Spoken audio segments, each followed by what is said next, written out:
right, welcome back, guys. Back to the hot seat We're here, ready to talk shop on a rainy Tuesday. on a rainy Tuesday. It's good. It's a good time to have It's good podcasting yeah, weather. Yeah, exactly.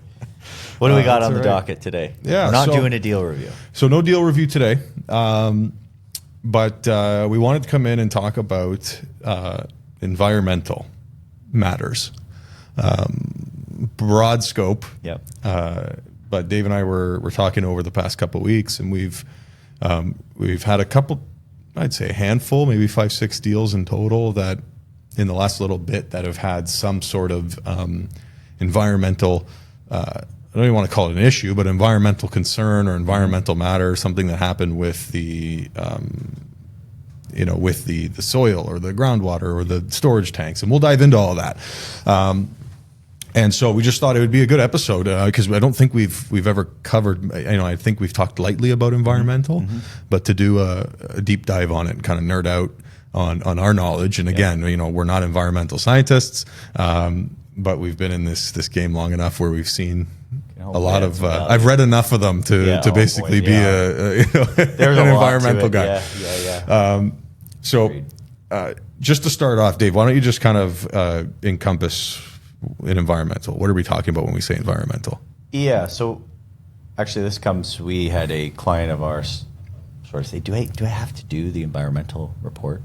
And it's like, well, depending on where you're trying to get financing. So basically, there's kind of two stages. The first is actually getting the report to do a check on the health of the soil, the environment situation in general. So, is it contaminated? Is there some issue? Something like, has there been a dry cleaner across the street 100 years ago that was dumping chemicals into the ground that seeped and leached into yours, right? And as a buyer or a seller, why when do we get an environmental? Why is that important? A lot of people look at it and say, listen, this building's been in a residential neighborhood for the past 50 years. Yep. Right. Why the heck do I have to spend $3,500, $4,000, whatever it costs to get this piece of paper? paper? It's like a tax. Some people right. Tax. And I've actually had a couple of clients, frustrated about that because they say, "What the heck, man? Why would I do that? Yeah, I don't want to do that. It's the previous owner never had anything of concern. Nothing's been noted. Or said a different way, the seller has owned it for 50 years. And correct. He goes, I never had to do this. Why would you do this? Yes, right? And it's just one of those due diligence items, right? And I know we've harped on that quite a bit. We talk about it a lot, right? Which is the appraisal, the BCA, and the ESA. Yes. Right? And the ESA is what we're talking about today. So not to be confused with the Electrical Safety Authority. Correct. No, we're talking about an environmental site assessment is what ESA stands for. So if you don't mind, why don't you just elaborate a little bit on reasoning behind it? When do we do it? Yeah. So unless you've been doing this for an extremely long time and you are able to properly assess the risk of doing one versus not. So if you think peak market, when people were going in with aggressive offers, trying to close fast, or some of the larger institutions that want to buy a portfolio quickly, they can assess the risk and go for it. Okay. Short of those, I would say it's pretty damn close to mandatory. Yeah. Okay? I can't make you as your agent or your advisor do it. I take your instructions, but if you can take our advice, just pay it. Best case scenario comes back, it's great. Yeah. We have had circumstances in shocking situations where you would bet the farm that everything would be fine, and it's not. And my goodness, when you pay $3,000 to get a report and that report tells you there's probably a problem or in need of further investigation, which we could talk about, you have just potentially saved yourself a catastrophe. And some of the entry-level purchasers or mid-level, kind of that general tone, I mean, that one mistake could cripple you financially. Yeah. So it is as close to a non-negotiable, in my humble opinion, as possible. Yeah. I'd actually recommend the environmental assessment over a building condition. Like if you're going to pick and choose and you're saying, couldn't agree with that which more. one do we take, which one don't we take? Yeah, good point. Obviously, I recommend both, right? They both have their own needs and their own purpose. Yeah. But the environmental one's such an important one for me because it might not affect you on your acquisition. It might not affect you on your bridge financing. Maybe you even get CMHC financing without it. We'll dive into that. Yeah. But when you go to sell that building or you go to refinance that building X amount of years down the road, and perhaps the lending rules have changed, right? And we've seen this happen recently. And I'll riff on this and then I'll back up because I want to go high level. What's actually in the environmental report and what are the different steps and phases? But we want to scare everybody first, and then we'll talk about it. Disturb and motivate. I think it's yeah. But I've had cases where somebody like you just mentioned, right, where they said, "Hey, I'm a seller. I've never had to do one. I had my financing. I have CMHC. It was never a concern when I bought this." Well, now all of a sudden, rules have changed, right? CMHC, it's mandatory, I believe, at a certain price range that you're going to require an environmental. Now the buyer's going to come in and say, "Well, it's contaminated," or very commonly. What we see in low risk neighborhoods, so let's say like a residential neighborhood, you got a 1950s apartment building, brick and concrete, the one that the old European guys owned for X amount of years, our favorite types of buildings. Great. Love them. But a lot of those historically have had underground oil tanks for the purpose of heating the building. So it was an oil tank that would feed the furnace. This was prior to gas in the building. And these oil tanks, if they were put in the 50s or the 40s or whenever the building was built, they can leak, right? And that's a big common one we see, which is in a low risk neighborhood, but you have this oil tank underground. Whether the oil tank leaks or not, the environmental report's going to find that and say, hey, there is historically an oil tank here. We should recommend you look at it, and we should recommend that you dig it up. Yep. Right. Let's get it out of there before it leaks. Because if you start leaking oil fuel all over the place in a residential neighborhood, especially, it's a big concern because now you can contaminate neighboring properties, residential homes, et cetera. And that can be a whole other thing, which we can touch on if we have time. So even if it's low risk, highly recommend it. I think it's very important. Especially, look, if you're the buyer in this or the seller. Right. If you're the buyer and you go get the report and there's something that needs to be addressed, we're now ahead of it. We can fix this, right? Yes. We can go to the seller. We've had to do this, and we go together and from the buyer and seller perspective, and we solve the problem. But you can't solve it if you don't know it exists. Yeah. For the seller, you think of the larger groups. What do they often? They have a fully robust data drive. All the particulars are there. Yeah. They've done it, most likely, so they're providing it, right? And they have it. It might be dated, but often it's been completed, or will certainly give the buyer group the time to go do it. Like those are very common practices. So, when somebody is an individual seller is sort of strong arming a buyer and trying to not do it, doesn't mean there's a problem. It just means it's in every circumstance like that, putting a deal together with a seller group that's like that is always a nightmare. Yeah. And so I want to take a minute and I want to go through the reports themselves. All right. And we both have knowledge on these, so I'll pass it over to you and take one. So there's 3 steps to these reports, and there's many other reports which I don't want to get into today. We can always do a follow-up to this episode. But on a typical multifamily purchase, there's going to be 3 of these reports that you could possibly end up having to get. So the first and most common, and the one that I always recommend and Dave always recommends, is the phase 1 environmental. So the phase 1 environmental is a high-level look at the building, the construction of the building, the neighborhood, the history of the neighborhood, if there's any neighboring contaminations. And it's a risk assessment essentially. So they look at it and it's not invasive. They're not testing soil. They're not digging anything, but they're going to look at it. And like I said, right, they might look at a residential neighborhood stabilized for the past 50 years and say, okay, well, there's no gas stations in the area. We're not concerned about that. There's no industrial in the area. We're not concerned about contaminations. There's no mixed use. So there's no dry cleaners or anything there, but they might say, okay, but the building did have an oil tank. So let's investigate that. Was the oil tank ever removed at a point? Is it possibly still there? So these are all the things they're going to look in this report. If you are next to a gas station or are next to an industrial area, then they might look at that and say, has there been any reported spills? That's a big one, right? There was a deal I was working on in Toronto, actually, it was quite a ways away from an industrial property, but that industrial property back in the 40s had a spill, a contaminating spill. And so that actually affected the groundwater in the area.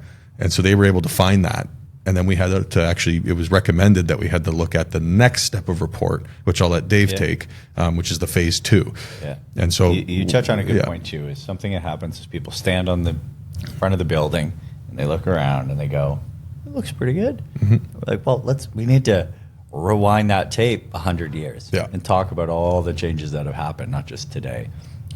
So Jake's point, phase 1, a lot of it is just data collection on what's happened through that timeline, slopes. It's really cool. It's actually, if you want to nerd out, it's a cool report. They do a lot of deep dive. I always recommend people read the report. Most don't, but when you do, you start to think about things that maybe you wouldn't have thought about, if that makes sense. Correct, yeah. So that's just a kind of a general investigation. They'll walk the building. They'll. And I'll just before you go, I will mention. So let's call it 90% of the time, that's sufficient. Yeah. Maybe even more than 90% of the time. But most of the time, you're going to get the phase 1. That's going to cost you anywhere from $2,500 to $3,000, $4,000, whoever you use and whatever the scope of the building is. But that's usually sufficient. At the bottom of the report, it usually says next steps, no further recommendations, right? Yeah, We've investigated and we're comfortable with the site assessment. Good to go. Yeah. So then that would go off to the lender. But on the odd chance that they do find something, the spill, like I mentioned, the oil tank, the gas station down the street, whatever it may be, the dry cleaners, that's where they would recommend what's called a phase 2 report. Yeah. So it triggers kind of the next line of defense, which is... Sorry, I got this pillow. Oh, I always usually take the pillow out, and I forgot today. That's why you looked a little I know, I'm specific there. That makes Okay. See, now we're cooking. There we go. I feel better The world now. is better Okay. again. So that would trigger what's called the phase 2. So basically, step 1 is looking at objectively looking at the data. Phase 2 is actually, hey, we think that based on what has happened 30 years ago in this slope, that likely in these areas we could possibly have contamination. So they're going to actually drill and core down and actually grab samples and start testing those, send them to the lab, and come back with some specific reports on what they found. That's one. There's a bunch of different ones they can do. That's kind of the most common. Yeah. And basically, it's a much more robust test where they actually come out and bring machinery and do testing to figure out, is the theory that was proposed in phase 1 actually the case? Yeah. Doesn't always mean it. So sometimes what happens is you get phase 1, we got to bring in a phase 2, and people are panicking. Phase 2 comes back, hey, you know what? Everything is safe. You're good to go. That happens. Yep. Sometimes there's a problem. And when there's a problem, we got to figure out what the solution is. Yeah. And that's where, boy, you're happy you did it, because the cost to fix it, the cost to remediate can be exorbitant. Yeah. We've seen magnitudes of, I saw $500,000, $600,000 remediation, which is not even that crazy. It could get a lot worse. In proportionate, in sort of relationship to the size of that deal, it was 25% of that deal. Yeah. To a substantial swing to what would make a deal good or not good, right? So, yeah. Yeah. And saying that okay, let's keep going on this, and then I have another question I want to talk about. So you've got the next stage? Yeah, so we'll talk about the next stage. So let's say you go through and you do your phase 1. So phase 1, like I mentioned, $2,500 to $4,000. How much is a phase 2, Dave? Can range. I think they're what, $10,000. Is that a good guess? That's the low end. 20? Yeah. We've done. I sort of depends, I work on I more guess. industrial stuff than Dave does, so I have a little more Yeah. experience with going into the phase 2. Yeah. On a call it a $1.5 million building, $2 million building. If they're recommending a phase 2, you might have to step back for a minute and say, okay, are we actually going to pursue this? Who's paying for it? Yeah. And Actually, where does that go? Please. Because just as an important point. Yeah. As the buyer, very common that the reports you're going to get, the environmental, the appraisal, the building condition assessment, those are costs that you're going to burden. So if you're new to multifamily and someone puts that on your plate, don't really be shocked or surprised by that. That's par for the course. When you get into phase 2, that's where the negotiation, the discussion has to typically come from. Well, price and timing, right? So phase 2s can take upwards of another 30, 60 days because you got to get the equipment, find the time to go down there, core, send it to the lab. The lab takes 3 weeks Time to of look year at matters. it. Yeah, there's Time a of lot. year. So again, going back to that phase 1, that's very standard. If phase 1's clean, you move forward. If phase 1 is not clean, that gives you kind of a chance to then look back at it and say, okay, well, we have to restructure this deal. Right? If I need another 60 days of due diligence just to look at the soil, and it's going to cost me an extra 10, 15, 20, 25, up to $40,000 to do this assessment, I would usually go back to renegotiate that. Who's paying for it? How do we split it? I've gotten in the habit, doesn't always work, but also negotiating with a cap the remediation. Because you got to think, hey, look, I'm going to spend 20 grand, you're going to spend 20 grand. Yeah. You know, we're going to split the cost if it's 40. I'm now in for that cost, and then all of a sudden it says it's $1 million remediation. I'm going, well, what the hell did I spend all this money for? Yeah. So it's a very difficult negotiation because you're negotiating something that we don't know the number to. But sometimes I've gotten away with, hey, look, you're going to burden the cost of the remediation up to a certain dollar figure. Yep. And if it breaches that point, then you, Mr. Schaller, have the right to terminate the agreement. Because look, if it's $100,000, you're going to pay it. If it's $5 million, you're like, well, I'm going to get bankrupted if I accept this. So I have to have an escape somewhere. Yeah. Not a common practice. Doesn't always happen that way, but yeah, but it's good to know, right? And then you know, if the phase 2 environmental comes back with something that's been discovered, right? Whether that is surface contamination, so that would be contamination in the dirt at the surface level, which is very common, right? Most older neighborhoods, you're going to find some level of surface contamination. Even Burlington, for example, when they built Burlington, they actually used a lot of old burnt coal from the Stelco and Dofasco factories. Oh, interesting. Right? So if you actually dig up in my basement, the foundation underneath my basement, it's like black rock. No kidding. Which is literally used fuel from the steel factories, right? And it's quite common to find that. That's interesting. And that would actually be considered surface contamination, but it's not a risk of health. Got it. Right? It's not. So you live in a new building in Burlington. I'm sure your place is fine, right? But yeah, so these older neighborhoods have that downtown. So if you found something like that, surface contamination, or even worse, which is the big issue, is when we find groundwater contamination. Yes. The challenge with groundwater contamination is that it flows. So if you're the source of the contaminated soil that groundwater is flowing through, everything downstream from that groundwater is also going to be contaminated. Right. Which becomes a big issue with risk mitigation, right? If I'm contaminating sites down the road, am I going to get sued for that when they discover that? And then, so that's when you would go to what's called a risk assessment, and that's the third phase of the environmental process. The risk assessment is going to do exactly that. Where's the groundwater going? Who's it contaminating? You know, how much of a risk am I taking on by owning this property? And then the second part to that is actually the remediation plan.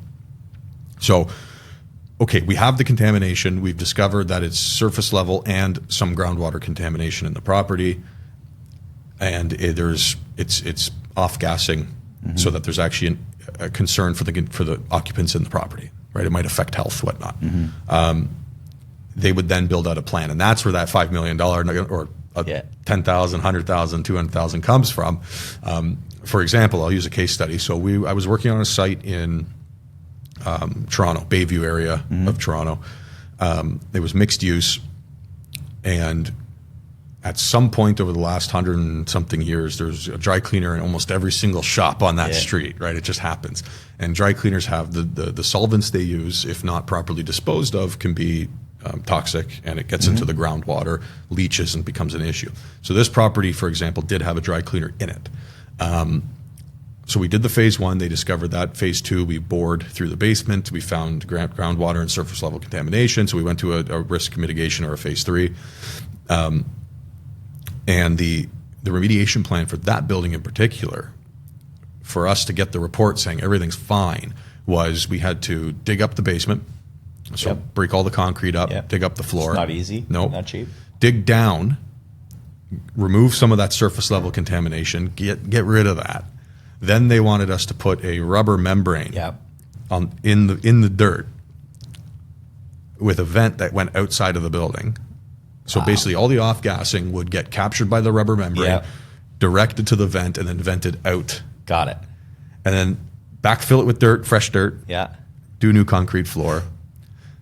And that was just part 1, because part 2 was then consistent monitoring Yes. of that over the next lifespan of the building. I don't even Which know is when wild that to would think go you away. do all that and you still don't have a guarantee that the problem has been solved. Correct. And so how we negotiated that one was interesting. So my client paid for the phase one standard. The bank required it. It was a $2.5 million buy, so they wanted it. When the phase two came around, we negotiated an extension of the deal.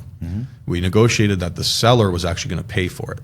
If the buyer decided to move forward, the buyer would pay for it on closing. Yep. So we'd cover Yep. the cost of that. Yep. If we found major contaminants, we decided not to move forward, then what would happen is the seller's paid for it, the seller has it, and they can now use that to help their market report. and sell their property with the Got proper it. understanding of what's going on there. So we got through that. We ended up doing that risk assessment. And at the end of the risk assessment, the cost just became prohibitive because we said, we're not doing all this. But bigger concern was the ongoing maintenance of it and the potential downstream risk Yeah. because it was a residential neighborhood behind. And the water was flowing towards the lake, which happened to be through the residential neighborhood. Yes. So we couldn't get a clean bill of health because at the end of the day, they said there's just too much risk having that water flow through that residential neighborhood. And that's often the case in these multifamily where, a little bit different on some of the builds, the new builds, because there's sort of more spread to it. But in existing multifamily, there's a little bit less wiggle room. Yes. So I'll give you one that we had quickly. We had a situation where there was an NDA that was signed. So there was contamination from a business that was actually not quite as close as you might think. And I have to talk vaguely because I also signed the NDA to get the information. But basically what happened was the building owner that was selling, his building was contaminated by this other company. The company said, we acknowledge what we've done. We will remediate it. You're going to sign your life away that you can't disclose it. Okay. Now they do it. Years later, they go to sell the building. And the selling agent said, hey, look, like this is just news to me that this has happened. We need to disclose it, but we have to talk to the lawyers to get it done. Great. As we're going through that process, I have a client that's looking at another deal on the same street. Right. No word of any of this with the other person. So anyways, get the NDA, find out what has sort of transpired. They're in the process of actually getting a certificate saying, hey, everything's safe and clean. So all good on that deal. It's been a bit of a challenge. But in any event, the deal, unrelated parties of buyers, my group sort of down the street, and ended up, we were in negotiations, so somebody actually ended up getting that particular deal with a 15-day conditional period, not my client. And I said to the selling agent, hey, did they, just curious for fun, did they do an environmental? He's like, I don't think so. They had 15 days. Yeah. So you got to think like pushing yourself to the limit on some of these conditional things and outside of your scope of safety and security. It was a very, very good deal on paper, a really good area. The likelihood that that particular deal is contaminated as a result of knowing what happened on the other deal is almost a certainty. Yeah. So, it's out there. It happens. It's really interesting. One more story, and then we can wrap it up because I like these. I hope everybody enjoys these stories. But we had a deal one time. It was a development deal. Very similar. So same street, same side of the street. There was a contamination source 2 blocks up, and that contamination would flow again, groundwater towards the lake. So it would flow downhill. And every property owner downhill from the contaminating source was suing the contaminating source because it devalued the property, right?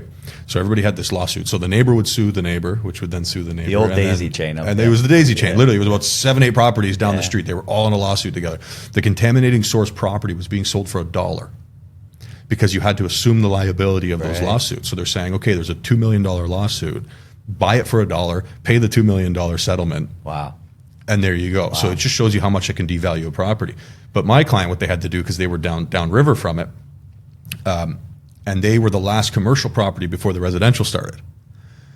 So what they needed to do to get their development approved was actually when they dig out for underground parking, they have to build a concrete wall that goes X amount of feet into the ground, and then they have to wrap that wall with a rubber membrane. Here we go with the rubber again.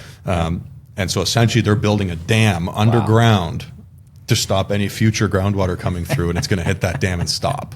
But that added another $1 million to the bottom line of their development. right? And they ended up working with the city and whatnot, so Yeah. it ended up working out quite And well. so the development, you sometimes, because the spread is there, you can get away with it. Yes. Right? But imagine that was your 30-unit multifamily. Correct. Right? You're Very different. a very different situation. Very So different. the idea here is it can get complex, it can get expensive very quickly, and it's not that much of a cost, all things considered, to make sure you're safe and secure. So Yeah. So now, hopefully, watching this, that $2,500, you go, oh no, that's worth it, because I don't want to be in a daisy chain lawsuit 10 years from now. Why you want to spend $2,500? Yeah. So yeah. just an interesting topic for today. Nothing too crazy, but wanted to That was a good tell some topic. stories and Yeah. just dive into that. So if you stuck around this long, thank you very much, guys. Comment, like, subscribe, hit the bell. Give us some feedback. You want Thank more you. of these That's types of the one things? I was looking for. It's Give early us morning, more of guys. these. Yeah. We've got more deals to show you. We've got some guests coming in as we promised, so stick with us here. We've got a lot of changes and exciting things coming Right on. up. We'll see you next week. Thanks, guys.